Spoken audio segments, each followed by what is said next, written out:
Assalamualaikum warahmatullahi wabarakatuh. Bismillahirrahmanirrahim. Walhamdulillah. Wassalatu wassalamu ala rasulillah Muhammad ibn Abdillah wa ala alihi wa sahbihi wa mawalah. La hawla wa la quwwata illa billah, amma ba'da.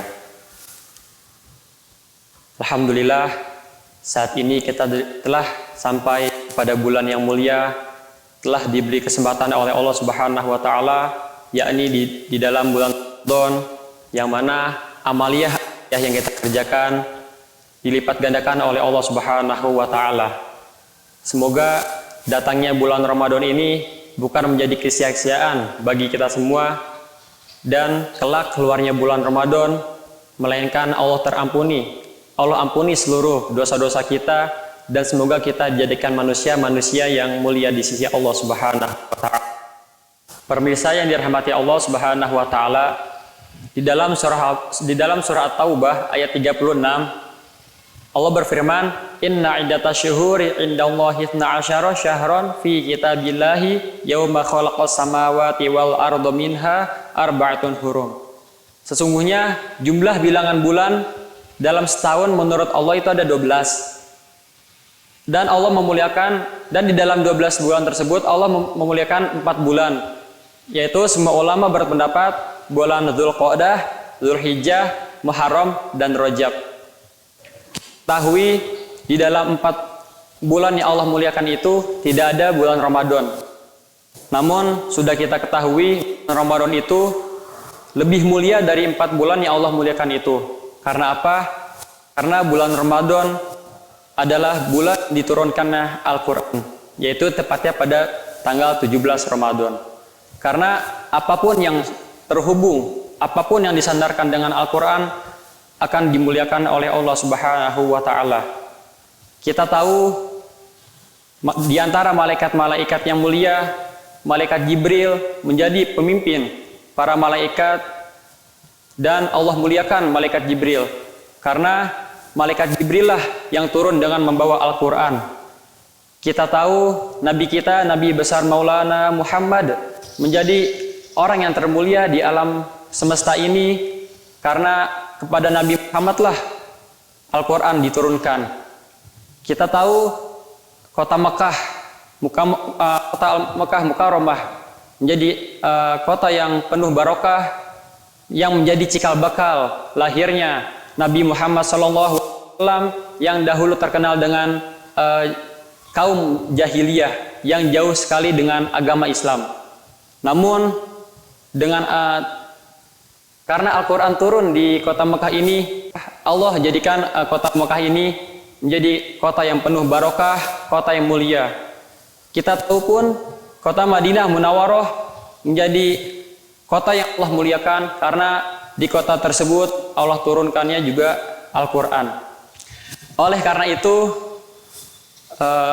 dengan sebab kemuliaan Al-Quran ini, marilah kita berpuasa di bulan Ramadan ini sebagaimana yang sudah kita ketahui di dalam surah Al-Baqarah ayat 183, "Ya ayyuhalladzina amanu kutiba alaikumusyamu kama kutiba alal ladzina min qablikum la'allakum tattaqun."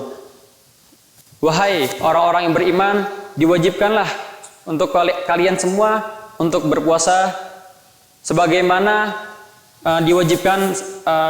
diwajibkannya umat-umat terdahulu, dan semoga supaya kalian semua menjadi orang-orang yang bertakwa.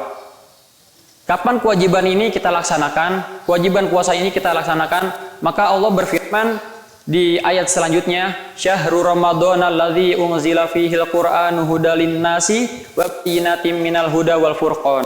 Faman syahida minkum asyhara falyasumhu." Bulan Ramadan inilah bulan yang diturunkannya Al-Quran sebagai petunjuk yang tidak diragukan, sebagai petunjuk yang benar bagi manusia, dan juga menjadi pembeda antara hak dan yang batil. Maka barang siapa yang menemukan bulan Ramadan, maka wajiblah berpuasa bagi dia. Karena itulah kita di bulan Ramadan sebagai umat Islam, marilah sama-sama kembali kepada kemuliaan Al-Quran. Di dalam hadis riwayat Muslim, dari sahabat Umar bin Khattab radhiyallahu anhu, Rasulullah sallallahu alaihi wasallam bersabda, "Innallaha yarfa'u bihadzal kitabi aqwaman wa yadha'u bihi akharin." Sungguh Allah tinggikan derajatnya dengan kitab Al-Qur'an ini, dan Allah jatuhkan dengan kitab ini dengan beberapa kaum yang lain.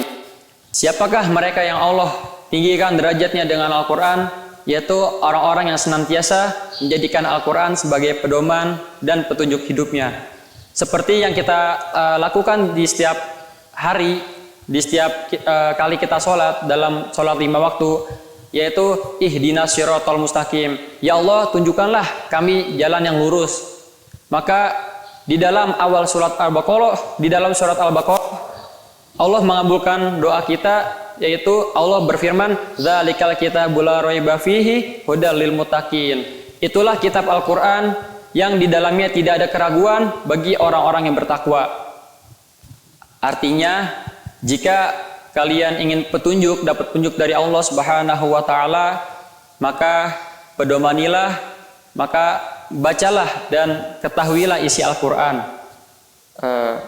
Ibaratnya Al-Quran itu bagi seorang musafir adalah peta.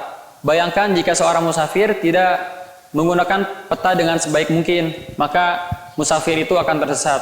Sama halnya seperti orang yang tidak mau membaca dan mengamalkan, mengetahui isi Al-Quran, maka orang itu akan tersesat. Maka satu-satunya cara, yaitu orang itu harus membaca dan mengetahui isi Al-Quran itu tersendiri. Dan supaya sampai kepada tujuannya, yaitu kebahagiaan yang hakiki di sisi Allah Subhanahu wa taala.